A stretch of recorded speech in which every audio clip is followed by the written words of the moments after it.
तो भाई साहब आज की इस मूवी में आप देखोगे एक ऐसी प्यासी भाभी को जो भाई साहब दो लौंडों को अपनी गुफा में उतार देती हैं, जिसके बाद वो गुफा की सेवा किस तरह से कैसे कैसे कहां कहां क्यों क्यों कितनी कितनी बार किस किस के साथ किस किस पोजीशन में और हाँ किस किस फ्लेवर के साथ करते हैं, ये सब तुम आज की इस मूवी में देखने वाले हो। मूवी का नाम है एंड योर मदर 2, जिसे आप Y2 मामा टम्बेन के नाम से भी सर्च कर सकते हो। खैर ये एक रिक्वेस्टेड मूवी है और अगर आपको भी कोई मूवी की रिक्वेस्ट वगैरह करनी हो तो इंस्टाग्राम पर आकर के आप हमें बता सकते हैं, और हाँ बात वगैरह करनी हो या देखना चाहते हो तो भी इंस्टाग्राम पर आकर के मुझे फॉलो कर सकते हो। आ जाना, बातें बातें पेली जाएंगी। खैर मूवी स्टार्ट करने से पहले मेरे भाई एक बात क्लियर कर दूं कि आपकी डिमांड पर हमने एक सेकंड चैनल स्टार्ट कर दिया है, लिंक नीचे डिस्क्रिप्शन में दिया हुआ है। हा क्या तगड़ी मूवीज आ रही हैं उस पर एक बार विजिट जरूर करना। इस वीडियो को देखने के बाद, अभी नहीं, बेसब्रे मत बनो। तो मूवी स्टार्ट होती है और हम देख पाते हैं दो बेस्ट फ्रेंड्स को जो कि हमारी मूवी के मेन कैरेक्टर भी है। एक का नाम है जूलियो और दूसरे का नाम है टैनोस। दोस्तों टैनोस तो अमीर बाप की बिगड़ी औलाद है, परंतु जूलियो की कंडीशन अपनी तरह ही फटी हुई है क्योंकि वो एक मिडिल क्लास फैमिली से बिलोंग करता है, जहाँ पर उसके घर वाले भी हमारी तरह सरकारी नौकरी का एक बड़ा सा डंडा घुसेड़ते रहते हैं। लेकिन यहाँ पर जूलियो लाइफ को एंजॉय करना चाहता है। और भाई साहब इनकी दोस्ती इतनी ज्यादा गहरी है कि गहराइयां पेलने से लेकर के अपनी ही लंबाइयां पेलने तक ये लोग सब साथ में करते हैं। खैर यहाँ पर इन दोनों के पास एक एक गर्लफ्रेंड होती भी है और ये लोग उन्हें ठोक बजा करके काम चलाते भी रहते हैं। पर समस्या तो तब आती है जब इनकी गर्लफ्रेंड्स को छुट्टी पर अपने घर पे वापस जाना था। हालांकि वो भी जाना नहीं चाहती थी क्योंकि यहाँ पर तो इन्हें वाटर सप्लाई मिलती रहती है, घर चली गई तो प्यासी मर जाएंगी बेचारी। तो जाने से पहले एक बार ओयो में ये लोग छक भर करके अपनी प्यास बुझाते हैं, जिसके बाद वो चली जाती है और यहाँ पर ये बेचारे अकेले रह जाते हैं हिलाने के लिए। खैर इसी चलते ही एक दिन टैनोस के फादर घर पर एक पार्टी रखते हैं, मतलब यहाँ पर पार्टी हो रही है और पार्टी में बहुत सारे रिच लोग आए हुए हैं। पर इन रिच लोगों के बीच में ये दोनों लफद्दर लौंडे परेशान हो जाते हैं क्योंकि इन्हें कुछ कांड करने मिल ही नहीं रहा था। तभी इनकी नजर पड़ती है एक भाभी पर, जिसे देख करके ये वहीं पर मोहित हो जाते हैं, जिसके बाद वो उनके पास पहुंचे और ज्ञान की बातें पेलने लग जाते हैं। खैर इन्हें पता तो नहीं होता कि ये भाभी है कौन, पर जब वो अपना इंट्रोडक्शन देती है तब पता चला कि ये तो एक्चुअल में टैनोस की ही कजिन की वाइफ है, मतलब सच में भाभी ही लगती है इसकी। पर एक पल के लिए तो इनकी फटके हाथ में आती है, पर भौजाई इन्हें क्लियर करती है कि अरे देवर जी काहे परेशानी आ रहे हैं, हम किसी को नहीं बताएंगे जो आप किए हैं। जिसके बाद ये थोड़ी सी राहत की सांस लेते हैं और फिर से थोड़ी सी ज्ञान की बातें पेलने लगते हैं। आखिर हवसी लौंडे जो ठहरे। खैर इसी बीच इन्हें पता चल जाता है कि भौजाई को घूमना फिरना बड़ा पसंद है। खैर इनका नाम कृषा है और कृषा उन्हें बताती है कि मुझे नेचर में रहना और बीचेस में घूमना बड़ा पसंद है। यहाँ पर ये दोनों भी मन ही मन यही सोच रहे हैं कि एक बार तो हम भी आपकी नदी में गोता लगाना चाहते हैं, परंतु कहाँ लगा सकते। खैर पारिस से निकल करके क्रूसिया जाती है डॉक्टर के पास क्योंकि आज उसकी अपॉइंटमेंट थी और यहाँ पर डॉक्टर उसे क्लियर करते हैं कि उसे कैंसर है। ये बात सुनकर के क्रूसिया की फटके फ्लावर हो जाती है क्योंकि अब उसके पास ज्यादा टाइम नहीं रह गया था, जिस वजह से वो काफी परेशान होती है। और उसी रात जब वो बैठ करके ये सोच रही थी कि मैं अपने हस्बैंड को इस बारे में कुछ भी नहीं बताऊंगी वरना वो भी परेशान हो जाएंगे, पर इतने में ही उसे उसके हस्बैंड का फोन आता है जो कि उसे बताता है कि आज वो जब कुछ ज्यादा ही नशे में था तो वो गलती से एक बंदी के साथ ठुकम ठुकाई कर लेता है। पर अब मुझे बहुत ज्यादा रिग्रेट हो रहा है क्योंकि क्रूसिया मैं तुमसे सच में अत्यधिक प्रेम करता हूँ। क्रूसिया यहाँ पर उसे कुछ भी नहीं कहती क्योंकि भाई साहब वो अपने जाने के समय में ज्यादा टेंशन नहीं लेना चाहती थी, बल्कि वो हंसते हंसते अपनी लाइफ एंजॉय करना चाहती थी, जिसके लिए वो टैनोस को कॉल करके उससे घूमने चलने को बोलती है। अब यहाँ पर इन दोनों की फटी पड़ी थी क्योंकि भैया जी इन्हें कोई बीचेस वाली अच्छी जगह पता ही नहीं थी, पर फिर भी ये लोग किसी तरह से जुगाड़ कर लेते हैं और मॉल में जाकर के अपनी जरूरत के सामान लेने लगते हैं। आप तुम सोच रहे होगे खाने पीने का और पानी वगैरह, तो ना, ये लोग जाते हैं अपनी जरूरत का सामान छतरी लेने के लिए। भाई साहब कॉन्फिडेंस देख रहे हो तुम लौंडो का, मतलब भौजाई अभी तक इन्हें भाव नहीं दे रही थी और एक बार कॉल क्या कर दिया, इनको तो लग रहा है बस अब खोल के दे ही देंगी। इतना कॉन्फिडेंस तो हमें तब नहीं होता था जब पूरी फिजिक्स रट के जाते थे और पेपर में भी पढ़ा हुआ आ जाता था। खैर इसके बाद अगले ही दिन वो लोग निकल जाते हैं अपनी ट्रिप में और यहाँ पर ये लोग ज्ञान की बातें पेलने लगते हैं कि अरे भौजाई हमारी तो इतनी बंदियां रही हैं, हमने तो इतनी लड़कियां चटकाई हैं, हमने इतनी बंदियां चटकाई हैं, हमने इतनी बंदियां चटकाई हैं कि आज हमारा ही चटक गया है। और यहाँ पर हमारी भौजाई भी कम नहीं है, वो भी ज्ञान की बातें पेलने में लगी हुई थी। काफी देर तक ट्रैवल करने के बाद ये लोग एक ओयो में रूम लेते हैं। अबे भाई स्टे करने के लिए ले रहे हैं। हाँ, तो ये लोग स्टे करने के लिए 2 अलग अलग रूम लेते हैं। एक में तो ये लौंडे घुस जाते हैं और दूसरे में भौजाई। पर उसी रात उन्हें कोई मुफ्त मटेरियल नहीं मिल रहा था, तो वो सीधा भौजाई के रूम में पहुंच जाते हैं उन्हें निहारने के लिए। पर यहाँ पर जब वो पहुंचे तो देखते हैं कि भौजाई रो रही थी। अब किस बात को लेकर उन्हें पता नहीं है, पर यहाँ पर देखने लायक उन्हें कुछ मिलता नहीं, तो वो वापस चले आते हैं। जिसके अगले दिन जब वो अपनी ट्रिप को कंटिन्यू करते हैं तो यहीं पर क्रूसिया उनसे पूछती है कि कल रात को आखिर तुम देखने के आए थे। यहाँ पर वो दोनों बात को टालने लगते हैं, पर कहते हैं कि मुझे पता है तुम मेरे तंत्रों को देखने आए थे। तुम्हें लगा होगा कि भाभी सो गई हैं और यहाँ पर जो चाहे वो कर सकते हैं। ये दोनों बातें घुमाने लगते हैं और तरह तरह की पेलम ज्ञान एक दूसरे के साथ पेलने लगते हैं। यहाँ पर क्रूसिया भी कम नहीं थी, क्योंकि वो भी स्टार्ट हो जाती है अपना पेलम ज्ञान देने के लिए। इसी बीच वो कहते हैं कि भाभी हम रैप भी बना लेते हैं, आप सुनोगी क्या? यहाँ पर क्रूसिया भी काफी एक्साइट हो गई और कहती है हाँ हाँ सुनाओ ना। जिस पर वो लोग उसे ये रैप सुनाते हैं, आप भी सुनिए। जाने दे और अंदर घुसाने दे, लगता है सूखरी है थोड़ी वैसलीन लगाने दे, गहरा कुआं है गहराइयों में आने दे, लॉलीपॉप तो खा लिया चल पीछे बजाने दे, अब तो रुक जरा मुझे धक्का लगाने दे, पुछ नहीं खेलूंगा सीधा अंदर घुसाने दे। अबे भी सही कर रही है सही कर रही है सही कर रही है, करती जा धीरे धीरे नहीं थोड़ा जोर से उछलती जा, अब जो चढ़ गई ऊपर तो बस करती जा।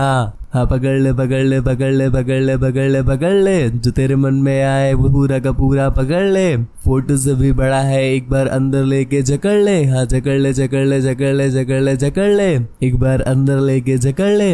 ये रैप भौजाई को बड़ा पसंद आता है, जिस पर वो बहुत ज्यादा खुश होती है। खैर इसके बाद भी ये लोग ज्ञान की बातें पेलते रहते हैं, पर कुछ देर के बाद गाड़ी के ही फड़वे लग गए, जिस वजह से ये लोग गाड़ी को रिपेयर करने के लिए एक गैराज में छोड़ देते हैं और स्टे करने के लिए एक छोटा सा ओयो रूम ले लेते हैं। यहाँ पर भौजाई अभी भी शावर लेके बाहर आई है और उनके बाद जब टैनोस शावर लेके बाहर आता है तो वो उससे अपना टॉवल हटाने को कहती है, जिसके बाद वो उससे मुट्ठी प्रक्रिया के बारे में पूछती है और उससे मुट्ठी चलवाती है। थोड़ी देर तक मुट्ठी चलने के बाद वो उसे अपनी गहराइयों में उतार देती है। परंतु तुम्हें बताया ना मेरे भाई, ये ठहरे नए चावल, क्योंकि उन्हें जैसे ही आंच में चढ़ाया जाता है तुरंत ही पानी छोड़ देते हैं और इस वजह से वो कुपचे में रोने लगता है कि बताओ क्रूसियो की गहरी बुच्ची को वो गहराइयों तक भी नहीं पहुंचा पाया। खैर यहीं पर हम देख पाते हैं कि जूलियो उन्हें खोदम पट्टी करते हुए देख लेता है, जिस पर उसे बहुत ज्यादा बुरा लगा कि भाई अपने दोस्त ने अकेले ही खा ली, वो भी पूरी की पूरी, पूछा तक नहीं। जिस पर वो गुस्से में जाकर के कहता है कि जिस तरह से तुमने मेरे पीठ पीछे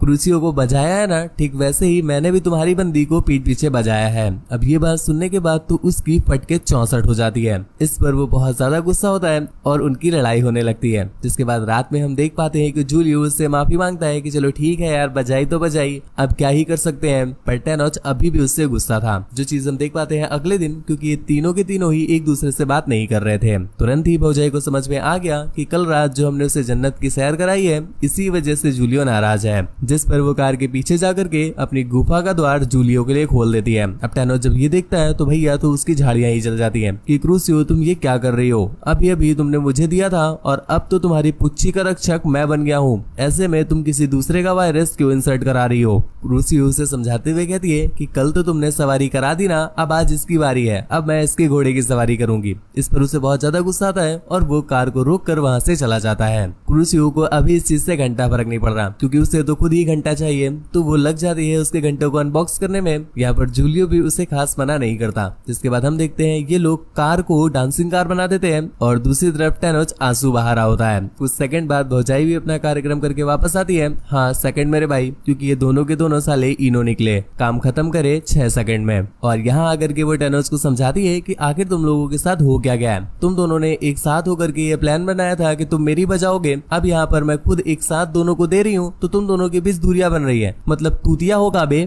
ये बात टैनोस को समझ में आ जाती है, तो वो उन लोगों से गुस्सा छोड़ देता है। अब यहाँ पर मूवी को 1 मिनट पॉज करते हैं। गुरु बहुत दिनों से डिमांड आ रही थी कि तगड़ी मूवीज एक्सप्लेन किया करो, तो ऐसे में मेरे भाई यूट्यूब पर पॉलिसीज के खिलाफ है तगड़ी मूवीज को एक्सप्लेन करना। करना, पर हम एक्सप्लेन कर रहे हैं टेलीग्राम पर, जहाँ पर भाई साहब कोई भी ब्लर नहीं लगता है, कोई भी सीन में कट नहीं लगता है, बिल्कुल तगड़े से। चाहो तो एक बार विजिट कर लेना, बस विजिट करने को ही बोल रहा हूँ, ज्वाइन तो तुम खुद ही कर लोगे, लिंक नीचे डिस्क्रिप्शन में दिया हुआ है। खैर इसके बाद ये लोग अपना सफर कंटिन्यू कर देते हैं और सफर करते करते काफी रात हो जाती है। तभी इनकी गाड़ी एक जगह पर फंस जाती है, तो ये लोग वहीं पर वेट करने को डिसाइड करते हैं। जिसके बाद रात में दोनों थोड़ा थोड़ा सा ऊपर ऊपर करके सो जाते हैं। जिसकी अगली सुबह जब उठे तो उन्होंने अपने सामने देखा गहरा समंदर, वो वाला नहीं, ये सामने पानी वाला समंदर, जिसे देखकर वो तीनों ही बहुत ज्यादा खुश हो जाते हैं कि चलो फाइनली ये लोग बीच तक पहुंच गए। यहाँ पर काफी देर एंजॉय करने के बाद उन्हें एक मछुआरा भी मिलता है, जो कि उन्हें और भी तगड़ा बीच दिखाने के लिए अपने साथ ले जाता है। कुछ देर के बाद ये लोग वहाँ पर भी पहुंच जाते हैं, काफी एंजॉय वगैरह करते हैं। पर जब वो वापस लौट करके आए और उन्होंने देखा कि कुछ स्वाइन्स ने उनके टेंट के फड़वे लगा दिए हैं, जिस पर इनका सारा खाना भी खराब हो जाता है और इन्हें एक ढाबे में बैठ करके खाना खाना पड़ता है। यहाँ पर ये लोग एक बार फिर से ज्ञान की बातें फैलने लगते हैं और इसी बीच ये लोग फिर से एक दूसरे के राज खोलने लग जाते हैं, जिसमें ये बताते हैं कि मैंने सिर्फ एक बार नहीं बल्कि तुम्हारी बंदी के साथ कई बार पेलम पाली की है। यहाँ पर टैनोस भी उसका रिप्लाई देते हुए कहता है, तुम्हें क्या लगता है मैं शरीफ हूँ क्या? मैंने खुद तुम्हारी बंदी न जाने कितनी बार चटकाई है। ये बात जब जूलियो को पता चलता है तो भाई साहब उसकी फ्लावर हो जाती है। अब ये सारी बातें सुनने के बाद क्रूसियो भी आसमान में चढ़ जाती है, तो वो तुरंत ही एक गाना प्ले करके वहाँ पर डांस करने लगती है और एक एक करके उन्हें अपने छेद का इन्विटेशन देती है। ये दोनों ही इन्विटेशन एक्सेप्ट करके एक साथ पहुंच जाते हैं और फिर वहीं पर एक कोपचे में रूम लेकर के ठुकाई चालू कर देते हैं। पर इस बीच ये दोनों कुछ ज्यादा ही नशे में थे कि एक दूसरे को ही चुम्मा चाटी देने लगते हैं। पर जब अगली सुबह इनकी आंख खुलती है तो भैया ये उल्टियां करने लगते हैं, क्योंकि इन्हें याद आया कि पिछली रात ये कर क्या रहे थे एक दूसरे के साथ। इस चीज को लेकर वो इतना ज्यादा रिग्रेट करते हैं कि तुरंत ही वहां से जाने का डिसाइड करते हैं। परंतु क्रूसिया उन्हें मना कर देती है, क्योंकि उसे पता था कि ये उसकी लास्ट स्टेज है और बस कुछ ही दिन बाकी है, तो वो नेचर की गोद में रहना चाहती है। पर ये दोनों वहां से वापस चले आते हैं। इस बीच हम देख पाते हैं कि इन दोनों के बीच इस कदर वो बातें बैठ गई है कि एक दूसरे से ये बात भी नहीं कर रहे हैं। और यहीं पर हमें इनके मन के विचारों से पता चलता है ये लोग अभी तक बस बांध रहे थे, ना ही इनमें से किसी बंदे ने दूसरे की बंदी के साथ गपागप किया है, बल्कि ये लोग तो बस भौजाई के सामने स्टड बनने के लिए ये ज्ञान की बातें पेल रहे थे। परंतु अभी इन दोनों के बीच में ही ये बात बैठ गई है कि उसने मेरी बंदी चटकाई और इसने मेरी बंदी चटकाई, जिस वजह से इनके बीच ये दूरियां होने लगी हैं और सीन यहीं पर कट हो जाता है। हमें दिखाया जाता है काफी समय बाद का सीन, जब हम देख पाते हैं ये दोनों फ्रेंड्स एक बार फिर से मिलते हैं। परंतु भाई साहब इनके बीच की दोस्ती अब बिल्कुल खत्म हो गई है। ये ऐसे मिलते हैं जैसे मानो कोई नॉर्मल फ्रेंड मिलता हो या फिर कोई जान पहचान का मिलता हो। बिल्कुल ऑकवर्ड फील करते हुए ये लोग थोड़ी बहुत बातें करते हैं और तभी इन्हें पता चलता है कि क्रूसिया जो थी उसने इनके जाने के 1 महीने बाद ही दम तोड़ दिया था और अभी फिलहाल ये लोग अपने अपने काम में लगे हुए हैं और उस दिन के बाद से लेकर आज तक ये दोनों कभी नहीं मिले, सिर्फ आज ही मिले हैं। खैर यहाँ पर भी थोड़ी बहुत कन्वर्सेशन करने के बाद ये लोग वहाँ से चले जाते हैं और इसी के साथ ये मूवी यहीं पर एंड हो जाती है। मतलब तुम देख रहे हो गुरु, बस एक छोटे से छेद ने इनकी इतनी बड़ी दोस्ती को किस तरह से बर्बाद कर दिया। खैर मूवी तो एंड हो गई, तुम्हें मूवी कैसी लगी नीचे कमेंट करके जरूर बताना और नए वाले टेलीग्राम को एक बार विजिट कर लेना, ज्वाइन तो गुरु तुम खुद ही कर लोगे। ऐसी ही और भी ज्यादा तगड़ी तगड़ी मूवीज के लिए चैनल सब्सक्राइब करना बिल्कुल भी ना भूले, बेल आइकन प्रेस कर दें। सेकंड वाले चैनल को सब्सक्राइब कर लीजिएगा, लिंक नीचे डिस्क्रिप्शन में दिया हुआ है। उससे बात वगैरह करना चाहते हो या कुछ ज्ञान की बातें पेलना चाहते हो तो चले आओ इंस्टाग्राम पर, मेरी इंस्टा आईडी नीचे डिस्क्रिप्शन में दी हुई है, तो मिलते हैं वहीं पर। खैर आज के लिए बस इतना ही, थैंक यू, बाय बाय, दुआओं में याद रखना।